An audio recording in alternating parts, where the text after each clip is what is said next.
Have you ever had a great idea for an app, but you immediately shut it down because you thought, well, I can't code?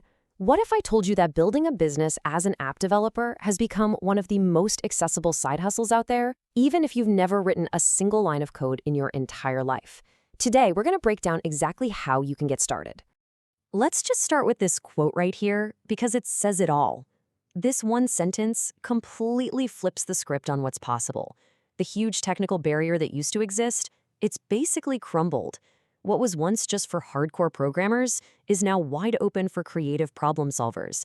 And that could be you. Okay, so here's our game plan. We're going to start with why this opportunity is so massive right now. Then we'll get into how this stuff actually works. We'll do a reality check on the pros and cons. I'll give you a starter kit with the exact tools and communities you need. And then we'll finish with a super clear 5-step plan to get you launched. First up, we need to talk about a fundamental shift in mindset.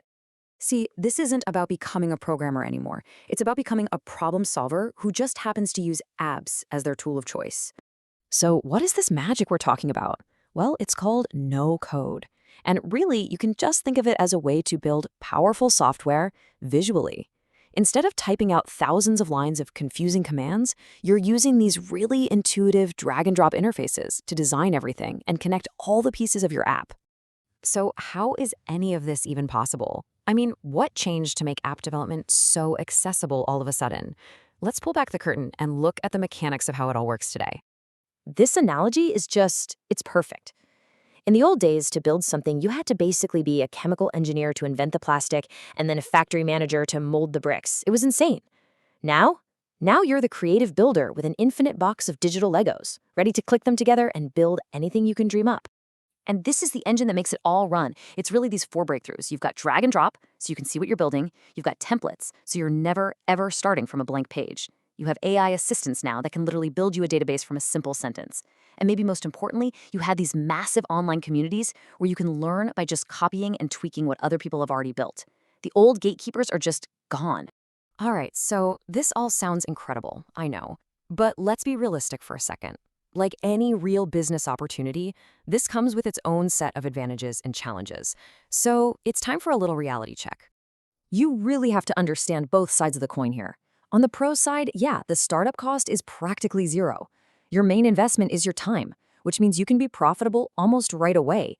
And the demand for this stuff is global. But on the flip side, you are dependent on whatever platform you choose to build on. If they raise their prices, well, your business feels it. And even though you don't need to code, there is still a learning curve for things like logic and good design. And then there's something called scope creep. That's when a client keeps asking for just one more little feature, which can blow up your project if you don't set clear boundaries from day one. Okay, ready to actually get your hands dirty? Good. Let's build out your personal starter kit. This section is all about giving you the communities and the platforms you'll need to really make this happen. Okay, first things first, you can't go on this journey alone. I'm serious. Joining a community is absolutely essential. Places like no-code founders or indie hackers, that's where you go to ask for help when you're stuck, get real honest feedback on what you're building, and even find your first clients. This is your support system. Don't skip this step. And here are the tools of the trade. Now, the key here is not to get overwhelmed by all the options. Just look at their specialty. If you want to build really complex web apps, like a social network or a big marketplace, Bubble is the undisputed powerhouse. If you need a native mobile app for the app stores, Adalo is your go-to. And if you want to turn a simple spreadsheet into a working app in like minutes, Glide is your best friend. All right, this is it. This is probably the most important part of our whole explainer. We're going to walk through a clear, actionable, 5-step roadmap that can take you from a total beginner to landing your very first paying client. So let's break this down. Step 1, pick one platform. Seriously, don't jump around, go deep on one tool for 2 to 3 months. Step 2, learn by cloning. Just try to rebuild a simple version of a to-do list or a booking app. It's hands down the fastest way to learn the logic. 3, build a small portfolio of 2 or 3 little apps that solve a real problem. This becomes your resume. 4, share your work in those communities we talked about and ask for tough, honest feedback. Finally, number 5, go find that first client by offering a pilot project at a big discount, but in exchange for a killer testimonial. That testimonial is pure gold for getting client number 2. Look, if you only take away one thing from all of this, please let it be this. Your most valuable skill here is not technical skill. It's your ability to listen to someone's problem, map out a solution, and then use these incredible tools to build and tweak it super fast. You're the architect, not just the person laying the bricks. And that really brings us to our final thought.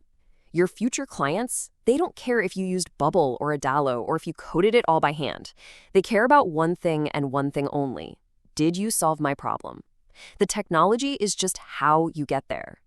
So the real question you should be asking yourself isn't which tools should I learn? It's what problem am I excited to solve? What real-world problem will you go out and solve first?